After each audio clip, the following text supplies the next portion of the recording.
In just under a week, the world will get to revel once more in the weird and wonderful world that is the Eurovision Song Contest. What will this year bring? Perhaps a group of singing babushkas?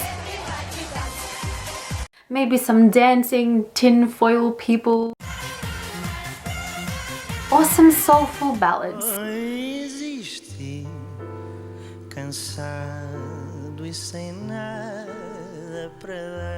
I think it's safe to say that anything could happen. I mean, Australia has even competed, so truly anything is possible. So in today's video, I just wanted to break down some of the wonderfully unique characteristics of the show and why it's so awesome and why it grows in popularity year after year, in my opinion, and just trying to convince people that Eurovision is actually pretty damn awesome. So, are you ready? Let's go. So first of all, starting with the visuals. The costumes that we get to see year in, year out are just freaking fabulous. In a time where image is so important in the entertainment industry, it is refreshing to see Eurovision acts not take themselves so super seriously and having fun with what they wear. They allow themselves to dress up and know that even if they dress a little bit silly, that doesn't diminish their music or their work. But I'm sure some people would disagree with that. I'm hoping some of you have had the pleasure of watching the Eurovision film with Rachel McAdams and Will Ferrell. It's actually really amazing and very heartwarming, so I would recommend. But one of the things that film really aces, in my opinion, is the quality and the production that the Eurovision Song Contest provides to the world year after year. Eurovision provides this massive stage with breathtaking lights, props, screens. It is truly unmatched, and I'm yet to see another show match that same level of high quality production consistently.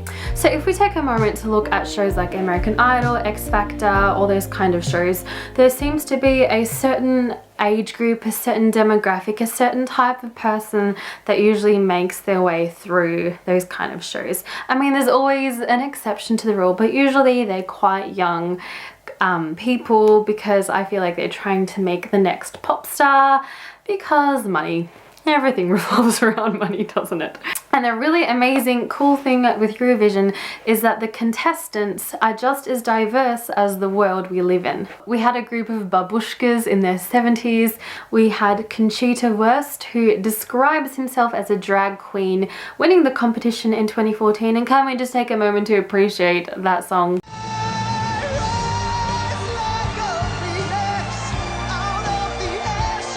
Pretty cool.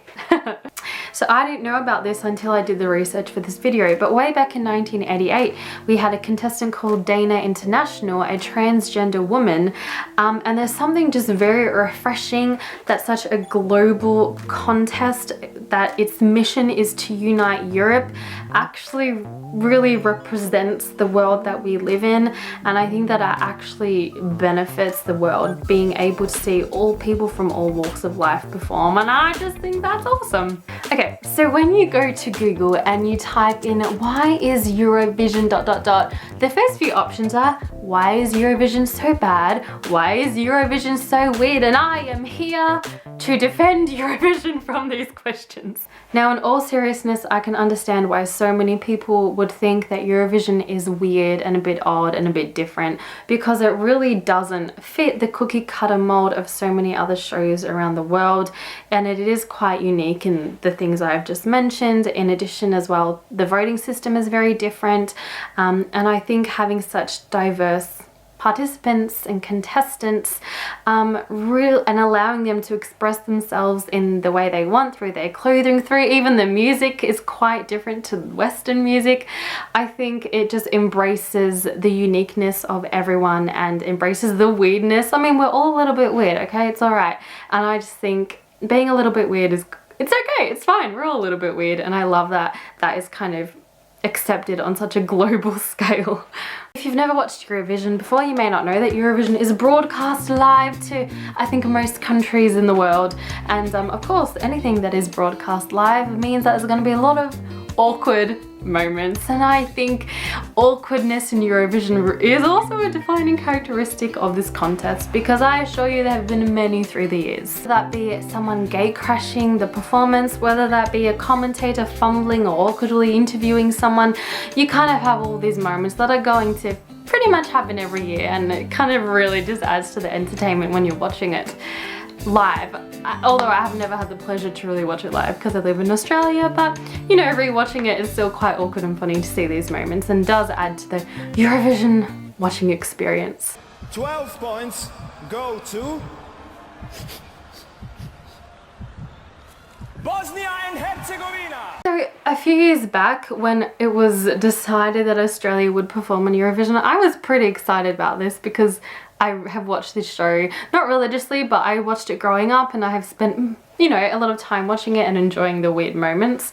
So when I heard Australia was performing, I was like, okay, weird, but okay. I mean, weird, keeping in line of, you know, Eurovision a little bit, but it's kind of funny, and I was trying to find the actual reason why Australia was invited, and we were invited for the 60th year of Eurovision. I think because Eurovision has always been very big in Australia, and ever since we've just come back and kept performing, and I just think that's really cool, because again, the whole mission of Eurovision is to unite people, unite countries, and I think it's amazing to see that, and you get to also witness that through Eurovision watch parties. If I remember correctly, I'm pretty sure that you can often see Eurovision trending on Twitter, and Eurovision watch parties trending on Twitter, because it's become like a whole thing. Like, people full on get together and have watch parties because it's very entertaining, and it really does bring people together. Of course, though, when it doesn't, because it's Twitter and people will argue on Twitter all the time, but for the most part, it really does bring people together, and I think that's cool. Eurovision, not Twitter. So this year, 2021, of course, with COVID going on, I'm spelling it because I don't know if YouTube will ban, you know, not ban me, but I don't think it likes it when people say that word, so I've heard, so I'm staying safe. So with that going on, and it being devastating around the world, I was a little bit surprised that it's still happening, to be honest, but from what I have read, that they're saying they're taking precautions, and that a lot of acts are going to be virtual, so they will perform in their country, that will be filmed, and then that will be the performance that will be shown live around the world. And then there will be some acts who can be in Rotterdam, and they will perform live. Whether there will be a live audience, I don't know. I don't know if that will happen. As filming from right now, that hasn't been specified. So I don't know if it'll just be like a virtual audience, but I do wonder how that will affect the whole voting system, because I don't know, it's very different having it recorded and a live version, and if there will be audience, the audience will probably feel more hyped up to the performance they're seeing right in front of them compared to the other ones. I don't know how it's really going to work out, but it's going to be interesting. Yeah, I feel kind of nice making this video, because the first video on this channel that really blew up, I say, it got more than 10 views, so that was blowing up to me, was the reaction to this song, My Hometown, from the Eurovision film. And yes, I saw all your comments saying that it got nominated for an Oscar, which I think was well deserved. So I am curious to see who wins Eurovision 2021, and thank you for watching this video, and until the next one, bye!